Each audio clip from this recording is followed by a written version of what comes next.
حضرت امیر معاویہ رضی اللہ تعالی عنہ کے وصال کے بعد آپ کے بیٹے یزید کو خلافت ملی۔ یزید ایک بدترین اور بدبخت شیطان تھا، شرابی اور زانی تھا۔ یزید خلافت پر بیٹھ گیا تو اسے اندازہ ہوا کہ میری اس خلافت کو حضرت امام حسین رضی اللہ تعالی عنہ کبھی قبول نہیں کریں گے۔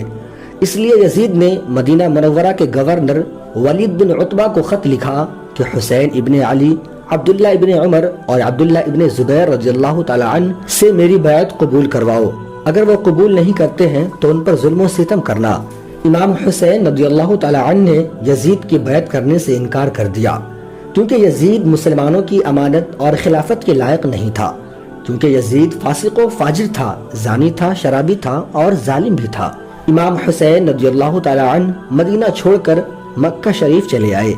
اب آپ مکہ تشریف لائے تو کوفیوں کے ڈھیر سارے خط آنے لگے کہ اے امام حسین علیہ السلام، آپ کوفہ آئیے، یہاں پر یزید کا ظلم و ستم بہت زیادہ ہو رہا ہے، ہم آپ سے ہی بیعت کریں گے، یزید کی بیعت ہم ہرگز قبول نہیں کر سکتے۔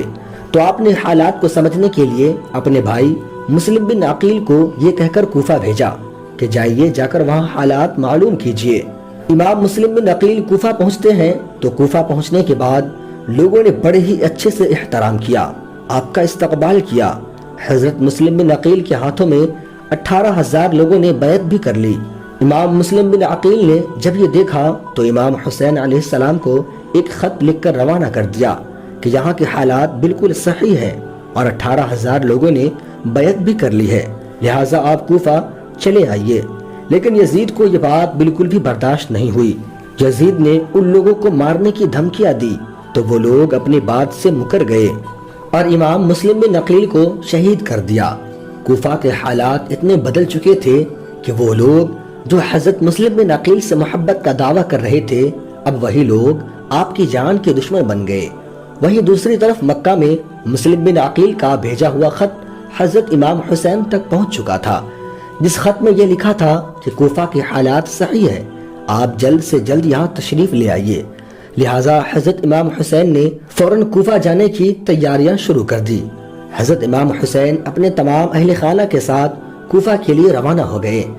جب آپ روانہ ہو گئے تو مسلم بن عقیل کی شہادت کی خبر اس وقت ملی آپ کو جب آپ مکہ شریف سے کوفہ کی طرف روانہ ہو چکے تھے اور آپ بالکل قریب پہنچ چکے تھے۔ تو آپ کو یزیدی فوج نے روکنے کی کوشش کی تو حضرت امام حسین نے فرمایا کہ تم لوگوں کے ہی بلانے پر میں کوفہ شہر میں آیا ہوں، اگر تم لوگ چاہتے ہو کہ میں کوفہ نہ آؤں تو مجھے واپس جانے دو، میں جانے کے لیے تیار ہوں۔ یزیدی فوج نے حضرت امام حسین کو کوفہ شہر میں داخل ہونے نہ دیا، لہٰذا امام حسین اپنے پورے قافلے کے ساتھ اپنا راستہ بدل دیے۔ چلتے چلتے جب آپ ایک چٹیل میدان میں پہنچے تو آپ نے ایک شخص سے پوچھا کہ یہ کون سی جگہ ہے؟ اس نے کہا اس جگہ کو کربلا کہا جاتا ہے۔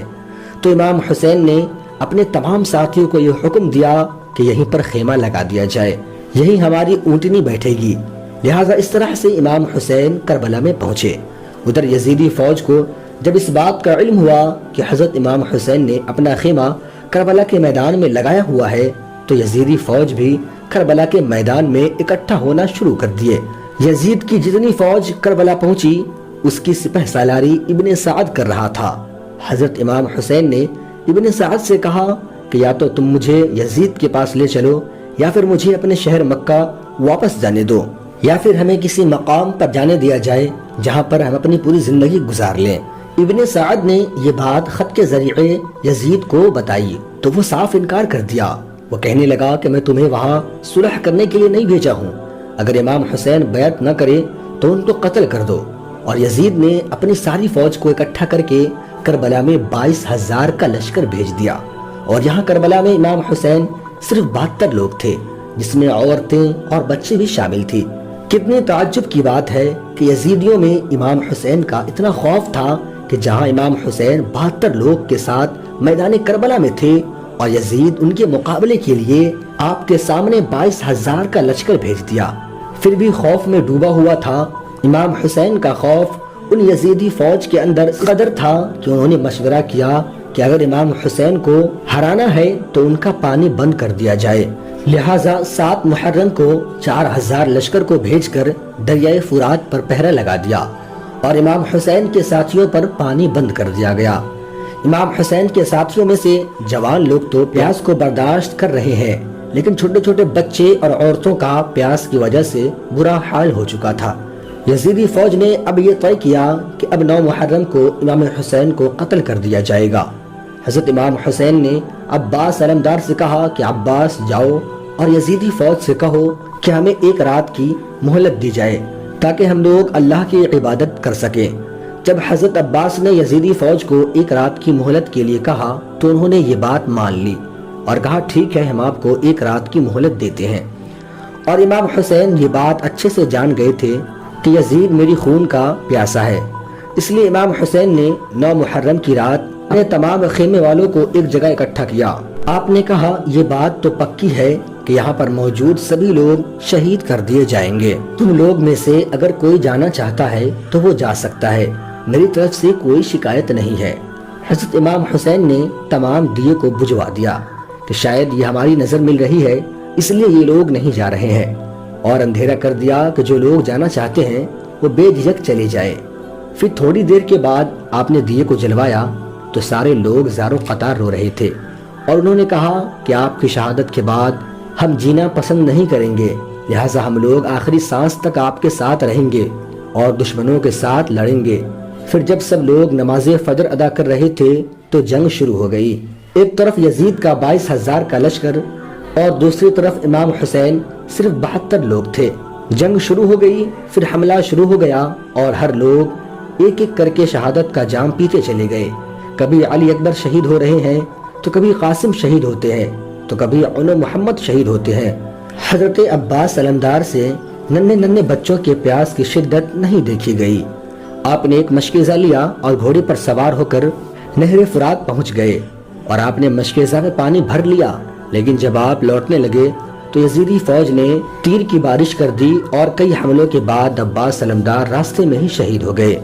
اسی طرح ایک ایک کر کے تمام اہل بیت کے نوجوان اور ہاشمی شیر شہادت کا جام پیتے چلے گئے۔ جب امام حسین کے سبھی لوگ شہید ہو گئے تو اس کے بعد حضرت امام حسین نے خود میدان میں جانے کا فیصلہ لیا۔ امام حسین نے اپنی تلوار سے بہت سارے یزیدیوں کو فنار کیا۔ حضرت امام حسین تنہا ہونے کے باوجود بھی کوئی آپ کے سامنے نہیں آتا تھا، اور اس کی صرف ایک ہی وجہ تھی کہ آپ حضرت علی کے بیٹے تھے۔ اس وقت کے یزیدی فوج کا سپہ سالار ابن سعد کو یہ یقین تھا کہ یوں اکیلے ان سے مقابلہ نہیں کیا جا سکتا ہے، لہٰذا اس نے اپنی تمام فوج کو ایک بار حملہ کرنے کا حکم دیا، لیکن امام حسین نے یہ بتلا دیا کہ فوج پر مت جاؤ۔ جب حسینیت اور یزیدیت کے بیچ جنگ چل رہی تھی کہ اتنے میں عصر کا وقت ہو گیا۔ حضرت امام حسین نے ایسی مشکل وقت اور زخمی حالت میں نماز پڑھنے کا ارادہ کیا۔ آپ نے جیسے ہی نماز پڑھنا شروع کیا، یزیدی فوج کو وہ موقع مل گیا جس موقع کا وہ لوگ انتظار کر رہے تھے بے صبری سے۔ جیسے ہی امام حسین سجدے میں گئے، بس اتنے میں ہی شمر ذل جوشن نے آپ کی گردن پر تلوار چلا دیا، جس کی وجہ سے آپ کا سر مبارک جسم سے جدا ہو گیا۔ حضرت امام حسین کی شہادت کے بعد یزیدیوں نے آپ کے سر مبارک کو نیزے پر رکھ کر پورے کوفہ میں گھمایا تھا۔ آپ علیہ السلام کے سر مبارک کو گلی گلی میں ڈھول تاشے کے ساتھ گھما کر جلوس نکالا گیا تھا۔ کربلا کی اس جنگ میں حضرت امام حسین کے گھر والوں میں سے صرف ان کی اولاد ہی بچ سکی تھی، جس کا نام حضرت زین العابدین تھا۔ اس کے علاوہ حضرت امام حسین کے گھر کے تمام عورتوں کو قیدی بنا کر قید کر لیا گیا تھا۔ بھلے ہی یزیدیوں نے امام حسین کو شہید کر دیا، لیکن آج بھی حضرت امام حسین پوری دنیا میں قیامت تک کے لیے زندہ ہے۔ کسی شاعر نے بڑا ہی خوب کہا ہے کہ قتل حسین اصل میں مرگ یزید ہے، اسلام زندہ ہوتا ہے ہر کربلا کے بعد۔ دوستوں، یہ ویڈیو کیسی لگی آپ ہمیں کمنٹ میں ضرور بتائیں، اور اگر اچھی لگی ہو تو کمنٹ میں یا حسین